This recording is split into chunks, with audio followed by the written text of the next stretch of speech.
तो बच्चों आज का जो टॉपिक है बहुत इम्पोर्टेंट है। ठीक है, आज हमने त्रिकोणमितीय फलनों के प्रांत, परिसर और ग्राफ ये पढ़ने हैं। ठीक है ना, लेकिन इसको पढ़ने से पहले आपको दो टॉपिक और पढ़ने पड़ेंगे। ठीक है, तो कुल मिलाकर के 3 टॉपिक आज हमने पढ़ने हैं, है ना। तो पहले हम लिख लेते हैं कि आज क्या क्या पढ़ना है और उसके बाद फिर शुरुआत करते हैं। ठीक है, तो हेडिंग डाल लीजिएगा, आज के टॉपिक, आज के टॉपिक। ठीक है ना, जैसे जैसे मैं यहाँ पे लिख रहा हूँ ना वैसे वैसे आप लिखिएगा। ठीक है, मैं चाहता हूँ कि आप साथ साथ लिखें, क्योंकि लिखेंगे ना तो फिर आप ज़्यादा समझ पाएंगे उस चीज़ को जो मैं समझाना चाह रहा हूँ। ठीक है, तो आज के टॉपिक में सबसे पहले हम पढ़ेंगे व्यापक रूप के बारे में। किसके बारे में? व्यापक रूप के बारे में। ठीक है, सेकंड टॉपिक जो हमारा रहेगा वो रहेगा चतुर्थांशीय चतुर्थांशीय कोण। ठीक है, थर्ड टॉपिक जिसकी हम बात करेंगे वो होगा हमारा त्रिकोणमितीय फलनों के त्रिकोणमितीय फलनों के प्रांत, परिसर व ग्राफ। ठीक है, और जो फाइनल टॉपिक होगा, फाइनल टॉपिक नहीं है, फाइनल में हम क्या करेंगे? प्रैक्टिस क्वेश्चंस, प्रैक्टिस करेंगे क्वेश्चंस के। ठीक है ना, तो ये आज का हमारा एजेंडा रहेगा। ठीक है, तो सबसे पहले हम बात करते हैं व्यापक रूप की। सबसे पहले हम बात करेंगे व्यापक रूप की। ठीक है, व्यापक रूप को इंग्लिश में बोलते हैं जनरल फॉर्म। जनरल फॉर्म, है ना। फॉर एग्जांपल अगर मैं आपको लेट्स से कि मैंने ये लिख दिया 2 4 6 8 10 इस तरीके से, ये आपको एक श्रेणी दे दी, है ना। और अगर मैं आपसे बोलूँ कि यार इस श्रेणी का जनरल फॉर्म कैसा है, इस श्रेणी का जनरल फॉर्म कैसा है, भाई ये कैसी दिख रही है, इसके अंदर जो नंबर्स हैं, ये जो नंबर्स हैं इनकी शक्ल कैसी है ना, ये मतलब ये क्या गुण आपको बता रहे हैं। तो आप कहोगे सर इसके अंदर जो नंबर हैं सारे के सारे 2 के पहाड़े में आने वाले नंबर हैं, है ना। 2 एकम 2, 2 दूनी 4, 2 तिया 6, 2 चौका 8, 2 पंजा 10। यानी मैं कह सकता हूँ कि ये जो आपने श्रृंखला दी है, ये जो आपने श्रेणी दी है, श्रेणी और श्रृंखला में अंतर है, अभी आप पढ़ेंगे। ठीक है ना, तो ये जो आपने श्रेणी दी है, इस श्रेणी की जो जनरल फॉर्म है, इस श्रेणी की जो जनरल फॉर्म है वो 2n है ना। अगर आप n की वैल्यू 1 रखेंगे तो आपको 2 मिलेगा, n की वैल्यू 2 रखेंगे तो आपको 4 मिलेगा, n की वैल्यू 3 रखेंगे तो आपको 6 मिलेगा, है ना। तो जो ये आपने श्रेणी दी है, जो ये आपने श्रेणी दी है, इसके अंदर जो नंबर हैं वो जनरली इस रूप के हैं, वो जनरली इस फॉर्म के हैं। समझे? जनरल फॉर्म कब बोलते हैं कि भैया वो जनरली कैसे दिखते हैं, उनकी फॉर्म कैसी है, तब कहोगे जिसके अंदर जो नंबर्स हैं वो जनरली इस फॉर्म के हैं ना। तो जो 2n है वो क्या होगा? आपका व्यापक रूप हो गया, जनरल फॉर्म हो गया। क्लियर हो गया? फॉर एग्जाम्पल अगर मैं आपको ये श्रेणी दे दूं, ये दे दूं और मैं आपसे पूछूं कि भैया इसकी जनरल फॉर्म बताओ, तो आप कहोगे इसके अंदर जो नंबर हैं ये 3 के पहाड़े में आने वाले हैं। 3 एकम 3, 3 दूनी 6, 3 तिया 9, है ना। तो इसकी जो जनरल फॉर्म है वो क्या हो गई? 3n हो गई। ठीक है, अब जनरल फॉर्म बताते कैसे? जनरल फॉर्म का कोई फॉर्मूला होगा भाई। जनरल फॉर्म मुझे बताना है, लेट्स से कि अगर मुझे ये दे दिया जाए 2 5 8 11 इस तरीके से, है ना, इनका सबका सारवंता तो समान ही है। ठीक है, अगर मुझे ये दे दिया जाए और मुझसे पूछ लिया जाए कि भैया इसकी जनरल फॉर्म क्या होगी, तो मैं कैसे बताऊंगा? यहाँ पे तो आसान था, यहाँ पे भी आसान था। अब अगर मुझसे इसकी जनरल फॉर्म पूछ ली जाए तो मैं कैसे बताऊंगा? तो इसके लिए मैं मदद लूंगा an की। जो ये an आपने कक्षा 10वीं में पढ़ा था ना, इसका मतलब होता है व्यापक पद। व्यापक पद, इसका इसकी मदद लेंगे, इसके फॉर्मूले की। an का फॉर्मूला क्या होता है? a प्लस में n-1 into D.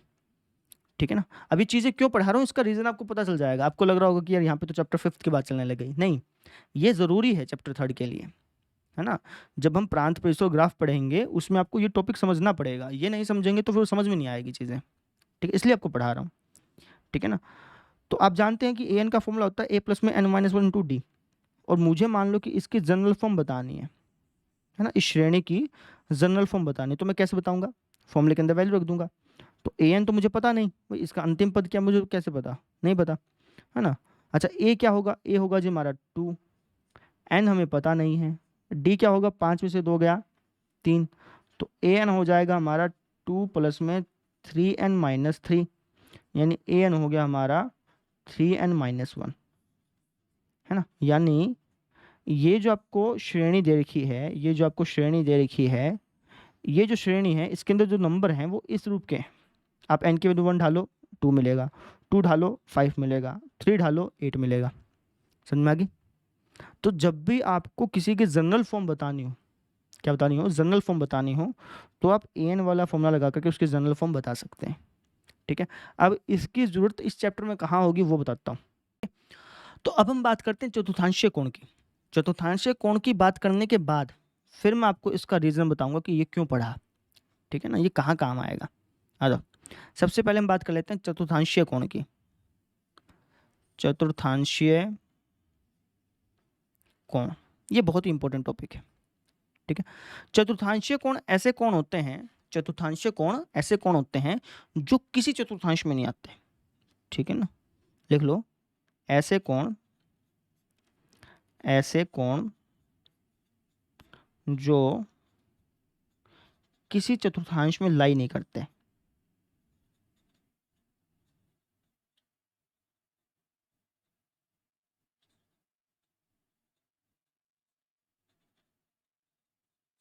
For example अगर मैं आपसे पूछूं कि भाई 135 डिग्री किस चतुर्थांश में आएगा, तो आप बता दोगे, बताना जरा, 135 डिग्री किस चतुर्थांश में आएगा।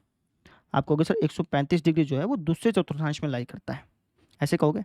अगर मैं आपसे पूछ लूँ कि 270 डिग्री किस चतुर्थांश में लाई करता है, 270 छोड़ो एक बार, 275 पूछ लिया, 275 डिग्री किस कोण में, किस चतुर्थांश में लाई करता है, तो आप कहोगे जी चौथे में करता है ना। 315 डिग्री पूछ लिया, वो भी चौथे में करता है, बता दोगे, है ना। लेकिन अगर मैं आपसे पूछ लूँ कि यार 180 डिग्री किस चतुर्थांश में लाई करता है, तो आप कहोगे सर 180 डिग्री तो यहाँ पे होता है, 180 डिग्री तो यहाँ पे होता है। अब यहाँ पर जो कोण होगा ना तो आप उसको दूसरे में मानोगे ना आप उसको तीसरे में मानोगे।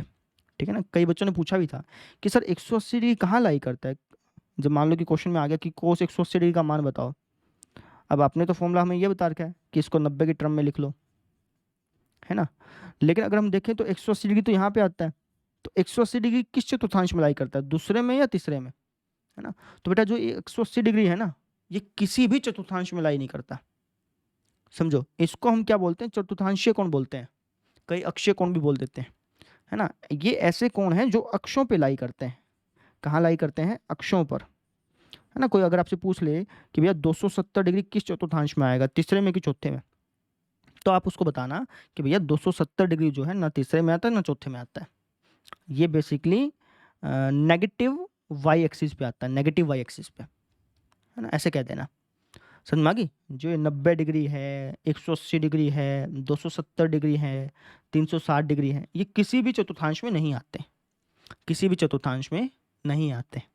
ठीक है, अब इनका मान कैसे निकालेंगे, क्योंकि चतुर्थांश में नहीं आते भाई। 180 डिग्री किसी चतुर्थांश में नहीं आता, 90 डिग्री किसी चतुर्थांश में नहीं आता, 270 डिग्री किसी चतुर्थांश में नहीं आता। अब हमें इनका चतुर्थांश तो पता ही नहीं, क्योंकि चतुर्थांश में तो आते ही नहीं है। तो अगर ये किसी चतुर्थांश में नहीं आते तो हम ये वाला फॉर्मूला तो लगा नहीं सकते। क्यों, क्योंकि ये वाला फॉर्मूला लगाएंगे तो ये वाला फॉर्मूला तो हमसे क्या पूछेगा, ये वाला फॉर्मूला तो हमसे पूछेगा कि बताओ चतुर्थांश क्या है।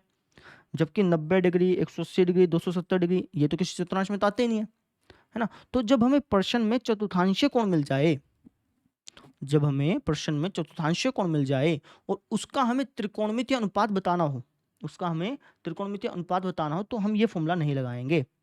ठीक है, हम मदद लेंगे इकाई वृत्त की। ठीक है, कहना क्या चाह रहा हूँ वो समझो।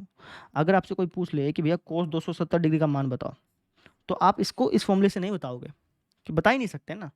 इसको अगर आप तोड़ोगे तो आप इसका चतुर्थांश तो बता नहीं सकते, है ना। कई बच्चे इसको ऐसा करने की कोशिश करेंगे, 90 गुणा 3 प्लस 0 डिग्री, अब कह देंगे चौथे में आ गया। गलत हो जाएगा भैया, इसमें तो क्या होता, सही बैठ जाए, है ना। घुमा फिरा के प्रश्न दे दे तो गलत हो जाएगा।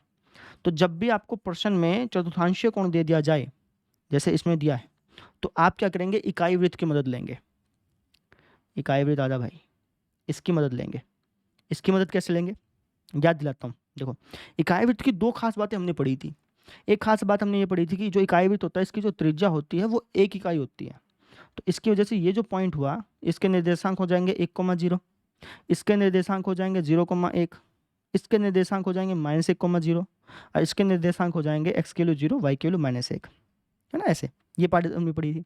एक बात हमने और पढ़ी थी, क्या कि इकाई वृत्त पर आप कोई भी पॉइंट ले लो, इकाई वृत्त पर आप कोई भी पॉइंट ले लो, उस पॉइंट का जो x निर्देशांक होगा ये बराबर होगा कोस के और ये बराबर होगा साइन के, ठीक है। फॉर एग्जाम्पल अगर आपसे कोई पूछ ले कि भैया कोस 270 डिग्री बताओ, है ना, तो कोस 270 डिग्री का मतलब क्या हो गया कि वो आपसे ये पूछ रहा है कि 270 डिग्री कहाँ आएगा, यहाँ आएगा ना, तो वो आपसे इस पॉइंट का, वो आपसे इस पॉइंट का एक्स निर्देशांक पूछ रहा है, क्योंकि एक्स निर्देशांक क्या होता है कोस, वाई निर्देशांक क्या होता है साइन, है ना। तो कोस 270 डिग्री जब उसने पूछा तो उसके पूछने का असल मायने में मतलब क्या था, वो असल मायने में ये पूछना चाह रहा था कि इस पॉइंट का एक्स निर्देशांक क्या है 0, बता देना कि कोस 270 पे 0 होगा, सिंपल, ना दिमाग लगाना पड़ा, जल्दी से आंसर आ गया। अब जैसे मैं आपसे पूछ लूँ कि साइन 180 डिग्री बताओ, तो आपको फॉर्मूला देखने की जरूरत ही नहीं है, क्योंकि फॉर्मूला काम ही नहीं करेगा पहली बात तो, है ना। आप यहाँ पे देखोगे 180 डिग्री पे कहाँ होता है, 180 डिग्री यहाँ होता है ना, तो इस पॉइंट का आपसे वो वाई निर्देशांक पूछ रहा है, क्योंकि वाई निर्देशांक साइन होता है, एक्स निर्देशांक कोस होता है, तो साइन 180 पे क्या होगा 0 होगा, समझ में आई। अगर मैं आपसे पूछ लूँ कि साइन 720 डिग्री बताओ, बता सकते हो क्या होगा, साइन 720 कहाँ आएगा, यहाँ पे आएगा। साइन 720 का मतलब क्या कि इस पॉइंट का आपको वाई निर्देशांक बताना है, कितना है 0। क्लियर हुआ, ये चीज समझ में आई जो मैं बताना चाह रहा हूँ, समझे, ये चीज है, ठीक है, क्लियर हो गया ना, कर लोगे। अगर आपसे कोई पूछ ले कि भैया कोस 180 डिग्री बताओ, बता सकते हो अब आसानी से, कोई दिक्कत नहीं आएगी, है ना। क्या होगा बताना कोस 180 डिग्री, तो आप कहोगे सर कोस 180 डिग्री यहाँ पे आएगा, है ना, तो कोस का मतलब होता है एक्स निर्देशांक, क्या है -1 होगा, है ना। तो जब भी आपको प्रश्न में चतुर्थांशीय कोण मिल जाए, कौन से कोण मिल जाए, चतुर्थांशीय कोण मिल जाए, तो आप इकाई वृत्त की मदद लेकर के आप उसका मान बताओगे। क्लियर हो गया, समझ में आ गई। चलो अब आगे बढ़ते हैं। अब यहां पर हम एक कमाल की चीज सीखने वाले हैं, ठीक है। वो कमाल की चीज है, क्या है वो समझो। अगर आपसे कोई पूछ ले कि भाई कोस एक्स बराबर 0 है, एक्स का मान बताओ, आपको कह दे कि कोस एक्स बराबर 0 है और एक्स की वैल्यू अगर आपसे पूछ ले तो आप उसको क्या बताओगे, बताना जरा। भाई एक्स की वैल्यू में क्या डालूं कि 0 मिल जाए, कोस किस किस कोण पे 0 देता है आपको, तो आप कहोगे सर कोस 90 डिग्री पे 0 देता है, ऐसे कह दोगे, है ना। तो आप कह दोगे सर एक्स का वैल्यू होगा 90 डिग्री, ठीक है। लेकिन इसके अलावा भी बहुत सारे कोण होते हैं, भाई कोण का थोड़ी अंत है, 90 बना लो, 900 बना लो, 1000 बना लो, बहुत सारे कोण हैं, है ना।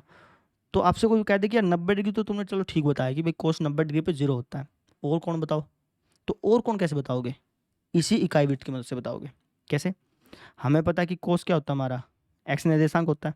हम देखेंगे कि एक्स निर्देशांक 0 कब हो रहा है, एक तो यहाँ पे हो रहा है जब कोण कितना होगा 90 डिग्री, और 0 कब हो रहा है, यहाँ पे हो रहा है जब कोण क्या होगा 270 डिग्री। यानी अगर हम कोस 270 डिग्री की बात करें तो वो 0 आता है, ठीक है। अच्छा फिर वापस यहाँ पे आ गए तो ये 450 हो जाएगा, है ना, 90 90 जोड़ के 2 बार आ जाना, फिर 90 90 2 बार जोड़ोगे तो 630 हो जाएगा, समझे। फिर आप 90 2 बार जोड़ोगे तो कुछ ना कुछ आएगा, तो इस तरीके से चलता रहेगा।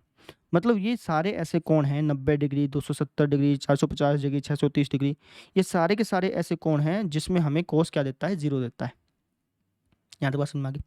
अच्छा इस चैप्टर में जो है हम डिग्री के बारे में बहुत कम बात कर रहे होंगे, इस चैप्टर में हम बेसिकली रेडियन के बारे में ज़्यादा बात करते होंगे, है ना। तो एक काम करते हैं, इन सबको मैं रेडियन में चेंज कर लेता हूँ। तो मैं कह सकता हूँ कि x की वैल्यू अगर हम π/2, है ना, और ये क्या है 270 डिग्री क्या होता है 90 का 3 गुना, तो π/2 का 3 गुना कर दो, 3π/2। 450 क्या होता है 90 का 5 गुना, तो π/2 की 5 से गुना कर दो, 5π/2।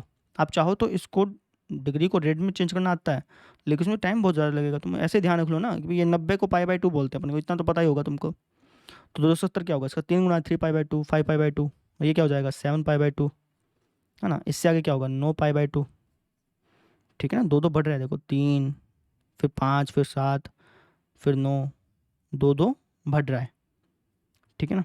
तो इस तरीके के मतलब कहने का ये हो गया कि अगर मैं x का मान डिग्री को मिटा दूँ, क्योंकि डिग्री की हम बार बार चर्चा नहीं करेंगे, हम बार बार बात किसी करेंगे रेडियन की। तो अगर मैं x का मान π/2 रखता हूँ, 3π/2 रखता हूँ, 5π/2 रखता हूँ, 7π/2 रखता हूँ, इन सभी मानों पे मुझे cos x बराबर 0 मिलता है।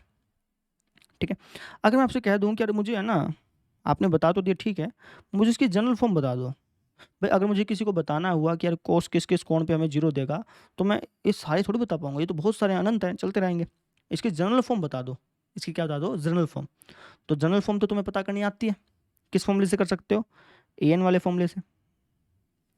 इस फॉर्मूले से करनी आती है कि नहीं आती, अभी सिखाई तो थी मैंने तुम्हें, है ना। तो इसकी जनरल फॉर्म क्या हो जाएगी, तुम कहोगे सर a है हमारे पास π/2, है ना, n का हमें मालूम नहीं है, d है हमारे पास, अगर मैं इसमें से घटाऊंगा 3π/2 में से π/2 घटाऊंगा तो क्या आ जाएगा, पाई आ जाएगा, है ना। 270 में से 90 घटाऊंगा तो हाँ 180 आएगा, जो कि पाई के बराबर है, चाहे इससे घटा लो, पाई आ जाएगा।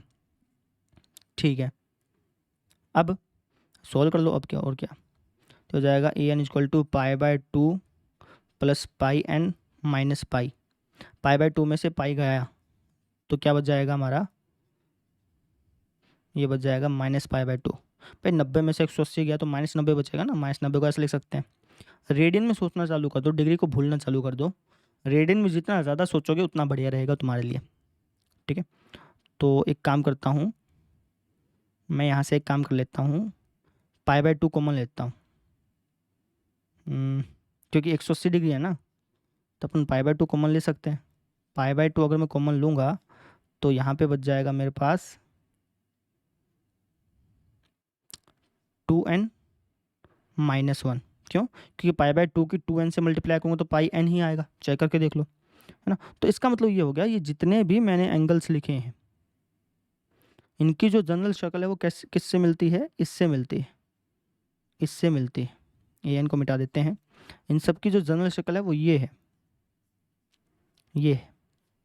ठीक है, आप n की वैल्यू 1 रखो तो आपको क्या मिलेगा, 2 1 जा 2 -1, यानी कि 1 मिल जाएगा। 1 की π/2 से मल्टीप्लाई करो π/2 आएगा, 2 रखो तो 3π/2 मिलेगा, 3 रखो तो 5π/2 मिलेगा। मतलब इन सभी कोणों की जो जनरल शक्ल है वो ये है। अच्छा, ऐसे ही नेगेटिव में कौन होंगे, भाई जरूरी थोड़ी कि अपन ऐसे ही घूम के जाएंगे। मैं आपसे पूछ लूँ कि -180 डिग्री पे कितना होगा, तब भी आप कहोगे जी -180 डिग्री, -180 नहीं पूछ रहा हूँ मैं आपसे, लेट से माइनस का 90 डिग्री पूछ लिया, तब भी आप ये कहोगे सर -90 डिग्री पे कोस जो है वो 0 होगा, है ना। तो कोण जो है ये नेगेटिव में भी चलते रहेंगे। ठीक है, तो इसका मतलब जो n की वैल्यू है यहाँ पे वो क्या है, एक इंटीजर है, नेचुरल नंबर नहीं है, इंटीजर है, पूर्णांक है।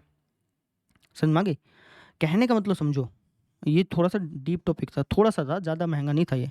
ठीक है, समझो मेरे कहने का मतलब समझो, कहने का सिर्फ इतना सा मतलब है, कहने का सिर्फ इतना सा मतलब है कि अगर cos x बराबर 0 है और आपसे पूछ लिया जाए कि x के किस किस मान पे 0 के बराबर आएगा, तो आप कहोगे जी x का जब मान π/2 इंटू 2n-1 होगा तब ये मुझे 0 देगा।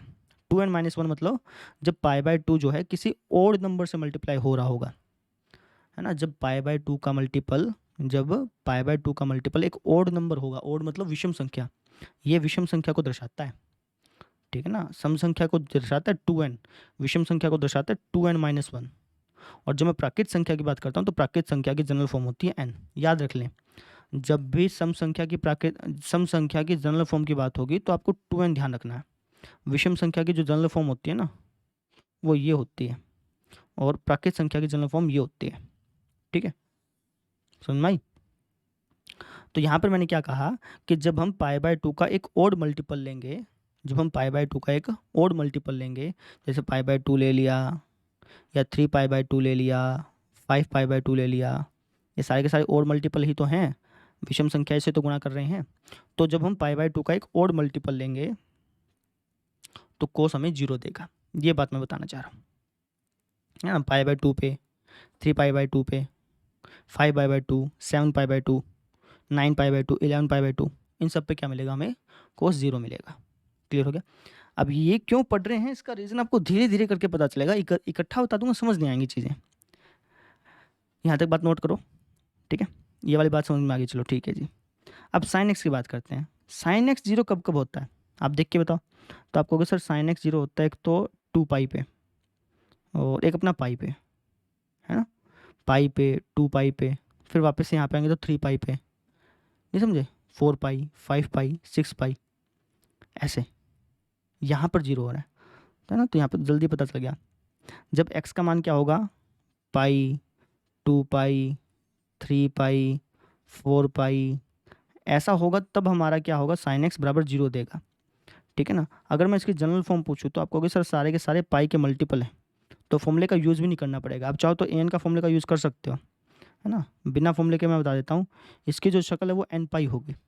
जब हम एक्स का वैल्यू एन का जब हम एक्स का वैल्यू पाई का कोई भी मल्टीपल रखेंगे, इवन ऑड का कोई चक्कर ही नहीं है, आप पाई रखोगे तब भी जीरो मिलेगा, 2 पाई रखोगे तब भी जीरो, 3 पाई रखोगे तब भी जीरो, माइनस पाई तब भी जीरो, है ना।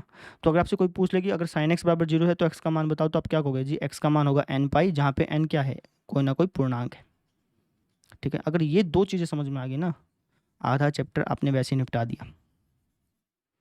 ठीक है, बच्चे इन्हीं दो चीज़ों को छोड़ देते हैं और फिर वो पूरे कक्षा 11वीं में धक्का खाते फिरते हैं और कक्षा 12वीं में धक्का खाते फिरते हैं। ठीक है, वापस बता देता हूँ मैं क्या बढ़ाया कि कोस एक्स जीरो कब कब होता है, जब एक्स का वैल्यू पाई बाय 2 का एक ओड मल्टीपल हो। ठीक है, साइन एक्स जीरो कब कब होता है, जब एक्स का वैल्यू पाई का मल्टीपल हो, पाई का कोई ना कोई मल्टीपल हो, 1 2 3, अब उससे कोई फर्क नहीं पड़ता। यहाँ पे सिर्फ ओड मल्टीपल होना चाहिए, विषम संख्या उसके साथ गुणा में होनी चाहिए। क्लियर हो गया। अब मैं कुछ एक सवाल आपसे पूछता हूँ। मैंने आपसे पूछा कि कोस 5 पाई बाय 2 क्या होगा, बताना ज़रा। तो आप कहोगे जी पाई बाय 2 का ओड मल्टीपल है, पाई बाय 2 के साथ एक विषम संख्या गुणा में हो रही है। तो आपने बताया था कि अगर पाई बाय 2 का एक ओड मल्टीपल मिल जाए, उसमें कोस हमेशा क्या देगा आपको, जीरो देगा। ठीक है ना। कोस -21 पाई बाय 2, ये भी ज़ीरो होगा, समझे। जो आपकी एक्सरसाइज 3.3 है ना, वहाँ पे आपको इस टाइप की बहुत सारी शक्ल दिखने को मिलेगी, तब फटदनी से बता दो कि जी ये जीरो होगा, समझ में आ गई। अच्छा, अगर मैं आपसे पूछ लूँ, ऐसे आप एक के साथ बना सकते हो कि यार एक कब कब दे रहा है, उसका पैटर्न भी डिसाइड कर सकते हो, है ना। मैं नहीं कर रहा हूँ, आप खुद करके देखना कि यार एक कोस एक्स बराबर अगर एक होगा तो एक्स की जनरल फॉर्म क्या होगी, है ना। अगर आपको मान लो ऐसा मिल गया, कोस -2 पाई, ये क्या होगा, आप जल्दी से बता दो, जीरो होगा जी। क्यों, क्योंकि एन की वैल्यू कुछ भी हो, एन पाई में अगर हमें मिल जाता है तो साइन हमेशा क्या होता है, जीरो होता है। इस टाइप के सवाल जब आएंगे ना तो जल्दी सोल्व करने में हमारी मदद करेंगे। क्लियर हो गया, ये चीज़ आपको समझानी थी, समझ में आई। अच्छा, अब इस चीज़ को ध्यान रखिएगा, इस चीज़ को ध्यान रखिएगा, ये हमारी मदद करेंगे प्रांत और परिसर निकालने में। ठीक है जी, आ जाओ, चलें आगे, चलिए।